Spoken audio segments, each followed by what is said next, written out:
All right, and we're back for another episode of Lakers Fast Break Basketball. This is Gerald Glassford from the Lakers Fast Break, Pop Culture Cosmos, Inside Sports Fantasy Football, and Game Source. We truly appreciate everyone out there listening to all of our great shows. And if you can, please give us that 5-star review on Apple Podcasts. Plus, if you can like, share, subscribe, follow, or do anything that you can to support us right here at the Lakers Fast Break, it is truly appreciated. Well, in recent days, I've heard and actually seen a lot as far as what's going on in the NBA, especially the Western Conference. A lot of people are getting nervous in Lakerland as far as how good the Jazz are. In fact, they're going and playing extremely well on the road. Everybody's getting worried as far as how good the Clippers are looking, because the Clippers, outside of a hiccup in Brooklyn where they almost took that game as well, they've looked extremely good. Everybody was starting to think and ponder, maybe the Lakers aren't as good as advertised because they kind of struggled, had that tough game in Detroit. People were starting to wonder, could this be a more than a one-team race as far as it's concerned? Well, I think with the second half that they showed tonight against the Denver Nuggets, one of the hottest teams in the NBA, they proved without a shadow of doubt they are the team to beat in the NBA right now. Just seeing them at the top of their game is probably better than anyone else's. But again, they have to play at the top of their game. They didn't play at the top of their game in the first half. Kind of struggled, especially on the offensive end. But in that second half, they dominated on both ends of the floor. And to talk about today's game is a good man indeed. He is the mastermind behind LakerHolics.com. You got to go ahead and check him out today. All of his articles on Medium.com and, of course, LakerHolics.com as well. And I'll tell you what, LakerTom, we've been waiting for the Lakers to really snap out of it.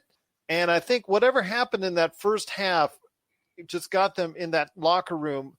It snapped them out of it because they had a sensational second half.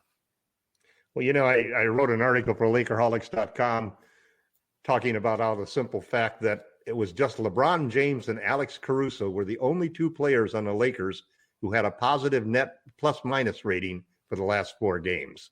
And we plummeted from, our high rankings everywhere. Our defense was still holding on as first, but during that stretch, we really were suspect, and it was worrisome about it was the whole team. It was just LeBron and AD and AC who were the only two that were playing well. And then you go into a game like this and you figure that Marc Gasol is going to get a lot of pressure from playing against Nikola Jokic. He really did not have a good game against Joel Embiid. There were a lot of questions about our rim protection, but mostly it was our offense. We weren't hitting our threes. We weren't getting assists. We weren't getting to the basket. We were getting beat in second chance points. We were getting beat in offensive rebounds. We came out the second half, and I have to say this was the first time this year that I have seen this roster play the same type of championship pressure defense all over the court, flying all over, making shots, blocking shots, putting pressure, doubling, challenging players everywhere on the court. And it was just a terrific performance by the Lakers. An MVP performance for sure by LeBron James.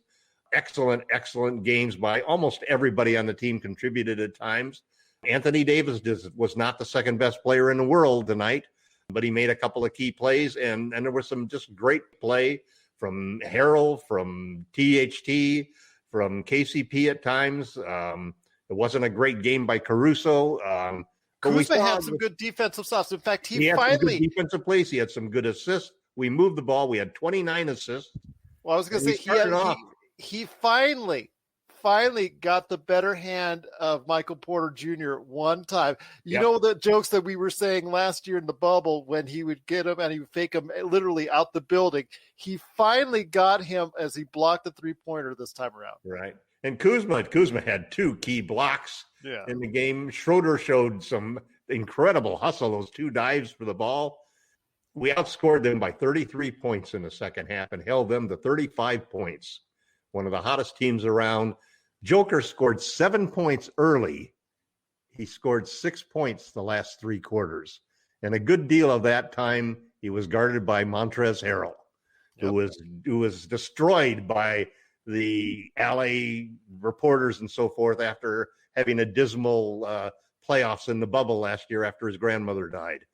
Trez played terrific defense. The team played great defense. And you saw that whole philosophy that we took on with Anthony Davis really playing the 5. And every time Harrell was in there, he was really playing the 4 because Anthony Davis was the guy who was guarding Joker. And it was just a terrific game. I mean, I'm so proud of the Lakers for coming out. This was exactly what this team needed to do. It was a statement game. I said it was a game that they had to win on LakerHolics.com, and they came through with a 21-point victory, walking away, never took their foot off the gas in the second half, totally focused the entire time. That lineup of LeBron, THT, Kuzma, AC, and Harrell was terrific again. And then they combined that with AD and LeBron in that lineup with THT and Schroeder. That was there was some great combinations that were played in the second half. And the Lakers are, as I said many times, in a tier by themselves at the top of the NBA. They certainly proved that tonight. They had an extremely good performance. This is the kind of night when you see them play at the peak of their powers in that second half, and you see that no other team, sorry Clippers, sorry Jazz, sorry Brooklyn, sorry Milwaukee, sorry Philadelphia, none of those teams, when these Lakers play like they do in the second half, there's no team that's going to match up. This is something that I wanted you to go ahead and also talk about. I know you're going to probably talk about it in your articles coming up on medium.com and also lakerholics.com, is with Anthony Davis not playing as well as he can. This is something that's been mostly off for him this year. There's been very few games where he's been on. It's still nice to see that this other team hasn't, the other players have enough depth. There's enough depth on the Lakers team that they can go ahead and make up for that in a big game against a really good team in the Denver Nuggets. Yeah, I felt very strongly that one of the big discussions that's going on in the NBA right now is the formula for winning championships in the modern era. And I don't think it's the 3 superstars and no depth like the Brooklyn Nets have right now. I think the formula is having 2 great superstars who complement each other and a terrific deep roster. And this was what was most disconcerting to me over the last 4 games before tonight, is that everybody else, we went 2-2, but the thing that really bothered me was that of the 11 players in the rotation, 9 of them played terribly during those 4-game stretch. And only 2 players, Alex Caruso and LeBron, played great. Tonight, we got back to the normal thing. AD didn't have a superstar game. KCP really didn't have a great game. Marc Gasol had another disappointing performance. 2 points, basically was unable to hit shots from the field and basically was left out most of the second half. He's becoming this year's version of JaVale McGee, I'm afraid. And you know what happened with JaVale? He ended up not playing a lot in the playoffs, and I think that may be the same formula that happens this year, assuming that Mark doesn't make it to the playoffs. But you're still having 2 or 3 players not perform well. The Lakers still came out and had 6 or 7 players play extremely well. Horton Tucker, I was just terrific to see Talon have a fabulous game, and he really contributed a lot. And Harrell, even though he started slowly, really picked it up. And Schroeder had a great game. He showed some effort on defense and so forth. And those 2 dives that he made for the ball and the steals and the hustle that he would make when he made a bad play were exactly the types of things that would have sent Staples Center crazy. So this was a great win for the Lakers. It got them back to playing at the level that they were capable of. And sometimes, just like we found in everything that goes on in life, sometimes you need to hit rock bottom for a short period of time in order to just get inspired to come back and take that, after 2 steps backward, take that big leap forward where you're even better than you were before. The Lakers, the beautiful thing about this whole thing is that AD is not playing anywhere near his potential. So imagine this team if AD comes back and starts to play at that level that he was before. And he probably, of all of the players on the Lakers, maybe was hurt most by having both the combination of the short off season and a couple of nagging injuries, including that heel injury, that really sort of is the type of injury that prevents you from having the mobility that you normally have. And he seems a little bit slow, a step slow. And he's also sort of, I think, fighting. The Lakers want him to shoot threes. They want him to evolve into the player who's going to win multiple championships. And that's, in their minds, that's going to be a guy who is deadly from outside and opens the floor up for everybody else, including himself. And AD himself has said that he doesn't want to become one of those guys like he felt that Embiid had become, where he's mostly playing outside and not taking advantage of his natural height and ability to score inside. So it's a balancing act that you have to do when you're a player like that. LeBron has the same balancing act, when to take the three versus when to attack the basket. But I love today how LeBron basically was going downhill almost all night long. And he's almost unstoppable when you get that combination of him hitting the threes and attacking the rim. And the Lakers, this was the best game of the year, in my opinion. I don't think they played a better game. For sure, it was the best half of the year. Yeah, I was going to correct you on that. For sure, for me, it's the best half of the year. I think they played a better 4 quarters game this year. Possibly. But this was definitely the best half. I think we both definitely agree the best half. I agree with you on that, wholeheartedly on that. It was just something that was great to see. I mean, with the Lakers, like you said, it's something that I'm very concerned about with Anthony Davis continuing going forward. Obviously, Marc Gasol as well. That's still an issue. With Anthony Davis, I'm going to tell you right now, I think he's going to be voted in as one of the starters, most likely, because of the popularity of the Lakers. And even if he wasn't, I think he would be voted to the reserves. I would think a great thing for the Lakers, and you can see how much I appreciate Davis because I have his jersey right behind me, and I do love him as a player. I think for him and for the Lakers fans, what would be best is if he didn't get on that all-star team as a way to say, you know what, you're not performing at the level we think you should be. It's kind of funny. I know we're going to talk about the all-star teams, each of our all-star teams next time. Yes. Yeah. But I saw the East and West teams from the first round of voting, and my immediate response was, man, that's going to be a great game. And it'll be interesting to see if they adopt do some of the things that last year made that all-star game one of the best all-star games in modern times, at least. Yeah, that's what my daughter and I were talking about as well. I agree. Yeah, so it's going to be great to see. I can understand your feeling about AD because he needs to be mad. He's still got these nagging injuries and so forth, and he does.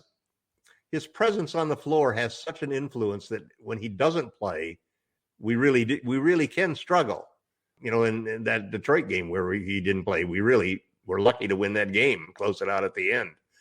I can understand you wanting him to, but I don't think there's a chance in hell with the Lakers fan base and the All-Star voting. AD will be in there for sure, and LeBron James just created some space between himself and Joel Embiid, and definitely Nikola Jokic for the MVP sweepstakes this year.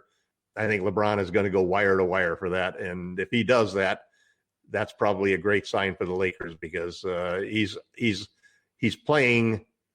I mean, I saw several articles recently where people were saying that LeBron James is playing better at 36 years old than ever he has before. And I remember the athletic LeBron James of the Heat times and so of the Heat years. And in one of those years, he was shooting about 40% from three. Yeah, he did. Well, he shot 40% one year, but the combination of the types of passes that he's making and the way he's still able to attack the paint and make those layups going downhill, he seems almost impervious. The guy is just a marvel. I can tell you right now, I will say Raphael's right. He's a cyborg. He is a cyborg. I will say that the cracks show on back-to-backs. Yep. Like it did in the Detroit game in that second half. I mean, that's where a younger LeBron, that's where the Miami LeBron or Cleveland LeBron may differentiate from Los Angeles Lakers LeBron is you get the savvy and the intelligence that he has and the experience that he's gained. And he still has a wealth of talent, obviously, to draw from. But back-to-back situations, it's still tough for him because that's when you start seeing little signs that Father Time is, just a little bit tapping on his shoulder. But again, we'll take what we can get because you see with 2 days rest what he can do.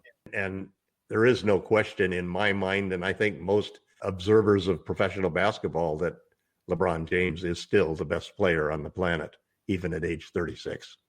This is Raphael from NBA DraftJunkies.com, and you are listening to the Lakers Fast Break. Check out what's been going on with the Pop Culture Cosmo Show and the PCC Multiverse. People are just losing their minds trying to consume Marvel products right now, and I don't blame them. This is some of the best entertainment you can get on TV and big screen right now. If something's going to be successful or not, they look at the mentions, they look at the likes, they look at the retweets and the tweets and the subtweets and the tweets, and they look at all of that to say, okay, this is actually going to garner a lot of attention. Is it going to be enough, though? I think the fish out of water syndrome might be enough for somebody like us, because it's going to be hilarious to watch two stoner kids we saw barely make it through high school now live in a society that they fully don't understand because they've been stuck in a decade and never came out of it. Facebook stars, not ninja stars, okay? I know how some people take things literally, so don't throw ninja stars at us, but like the Facebook stars. Click on those. That's what we want. That's the Pop Culture Cosmo Show. And the PCC Multiverse. Catch our shows on Worldwide Radio 7 days a week and wherever you get your podcasts. I think there's no question about it. He's reasserted himself as the leader in the clubhouse for the MVP voting and also helping the Lakers to stay near the top of the NBA's Western Conference. Got to get that back in first place again, but right now they're just behind the Utah Jazz, I think, by half a game, and also as well they're tied with the Clippers. I think right now they're all in that 17-5, 17-8, 17-6, that type of deal. So we're going to go ahead and see what happens down the road. But again, I feel so much better about what the Lakers are doing after a performance like this. Yeah, I think what we're going to see is in the next 20 games, we're going to see the packing that you see at the top of the Eastern and Western Conference both start to stretch out. It gets a lot easier when there are 40 games in the books and there aren't a bunch of teams all stacked around 6, 7, and 8 losses. Those teams are going to, then those losses are going to be 8 losses to 12 losses to 16 losses. And I think you're going to see the Lakers take over first place again, because I think at some point in time, Anthony Davis is going to get back to being the Anthony Davis he was before. He has a high standard for himself. I'm sure he's going to be somewhat critical of his play tonight. And, there was a point where if he hadn't got that last dunk, he might have ended up with under 10 points, which is almost unheard of for a player of his caliber. So the Lakers have, in addition to how well they played in the second half tonight and demolished the Nuggets, they still have a lot of untapped potential simply because of Anthony Davis. Yeah. If you put in the Anthony Davis who played in the playoffs last year into this existing team right now, they just are elevated so far above the other teams that it's really bigger gap than we've ever seen before. So I'm looking forward to seeing this happen. I'm looking forward to seeing AD come back, and I'm looking forward to seeing the team play this kind of defense every single night. And that's still with definitive questions about that you and I have regarding Marcus Gasol, Wes Matthews, into the bench rotation, that type of deal.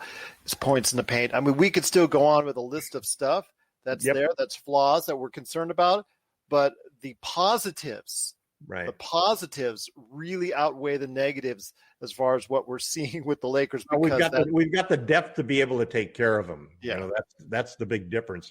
That if Gasol doesn't. I mean, I expect Mark will continue to start at least for the foreseeable future. I do think that there are some opportunities.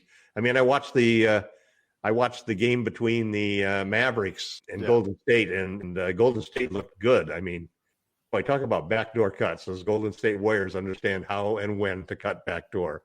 But then again, the next game they look bad. I mean, all these teams: Denver, Golden State, Phoenix. They're like in the I think it's the nature of the season. I think it's Yeah. the nature of the COVID season and everything. But it was interesting because I saw that Willie Cauley-Stein now that Porzingis is in there, Willie Cauley-Stein has really been relegated to a third string center. I think he's one of the trade targets that I've actually wanted the Lakers to pursue. For years, I've been a Willie Cauley-Stein fan. just can't finish at the rim. That's the only problem. But you don't need him for that. I mean, we're not getting any points from Gasol, but I would sure like to have some rim protection and a 240-pound center who could block shots and it can run like a deer. Yes. And defend on the perimeter. He still can. He's the kind of player that I think makes sense. I also still like Nerlens Noel. And I do think the Lakers will make a move, and they probably could get one of those guys without giving up anything that's in their rotation, So it would just give us a little more depth at center. I expect them to pursue something at the trade deadline unless Gasol can suddenly, get a drink from LeBron's fountain of youth and get a little quicker and so forth. I mean, he wasn't terrible tonight because Joker is a tough matchup. And other than the way that Nikola always seems to have a burst in the start of the games where he got 7 quick points, we really held him in check the rest of the game. It was really a marvelous defensive job. And I noticed too that, we usually only double guards, but we were doubling him aggressively all in the fourth quarter. And that just creates chaos for a team because being proactive like that on defense takes them out of their normal offense. And that's what's really important about being aggressive defensively. And you can't do that very well usually with Gasol in the game, whereas you can do it with Trez in the game. And I think that we're going to see a lot more closing with Trez in the closing things. And he's improved his free throw shooting this year from 60% to 70%. That helps a lot. So looking good if you're a Lakers fan. This was a wonderful game and no anxiety. You just sat there and enjoyed it as the Lakers started with that run late in the third quarter to just turn that quarter around. We had 20-point differential in the third quarter, 37 points to their 15. So great win. I don't even know. When is the next game? Who do we play? That's going to be on Saturday against our arch nemesis, the Detroit Pistons. So we're looking for a rematch there. So it's going to be I think it's going to be ugly, personally. This could be Jamie's trap game coming at us once again. But it is going to be something to see. Tom, it's been great having you aboard on today's episode. Once again, the Lakers win 114-93 over the Denver Nuggets with a sensational second half. But before we head on out, any quick plugs for your Medium.com or Lakerholics.com?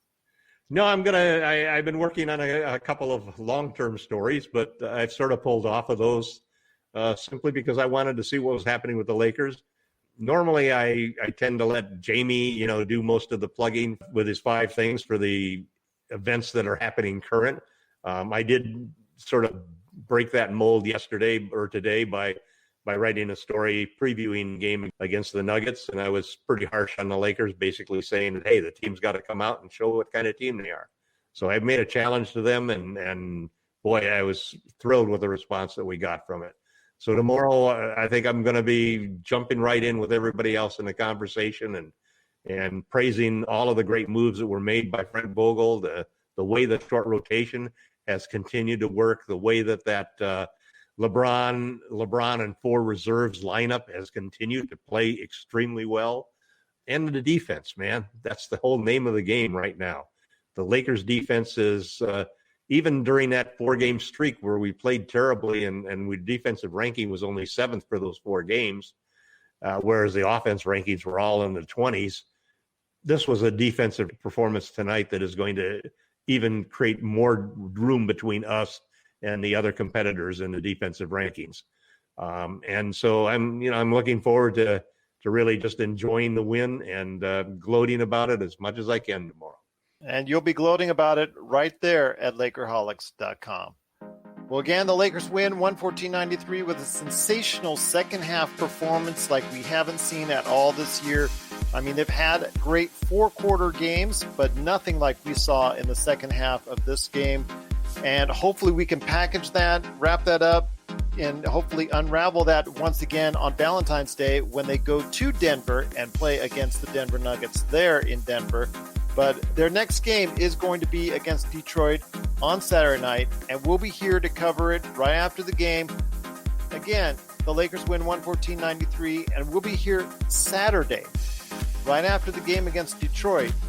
And we'll go ahead and make sure we give you a nice post-game report plus our picks for the NBA All-Star team. That'll be coming up on Saturday right here at the Lakers Fast Break Podcast.